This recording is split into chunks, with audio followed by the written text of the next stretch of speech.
Do you want to learn Python programming from very basics? So here we are. Welcome to Complete Python course guys. My name is Vedant Paul and in this course हम लोग Python 0 to end तक सीखने वाले हैं and हम लोग एकदम scratch से स्टार्ट करने वाले हैं.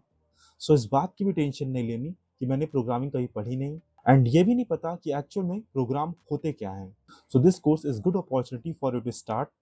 इसमें चाहे आप स्कूल स्टूडेंट्स हो, कॉलेज स्टूडेंट्स हो जो अपनी प्रोग्रामिंग जर्नी स्टार्ट करने वाले हैं, या फिर आपको ऑलरेडी एक प्रोग्रामिंग लैंग्वेज आती है बट आप पाइथन में शिफ्ट करना चाहते हैं because it's usefulness in artificial intelligence, data science etcetera etcetera.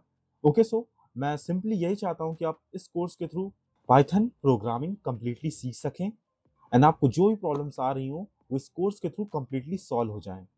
And सारे नोट्स के लिंक मैं डिस्क्रिप्शन में दे दूंगा, सो आप उसे वहां से डाउनलोड कर सकते हैं. एंड एट द एंड मैं यही कहना चाहूंगा, you make sure subscribe this channel so you won't miss any video related to Python for Beginners series.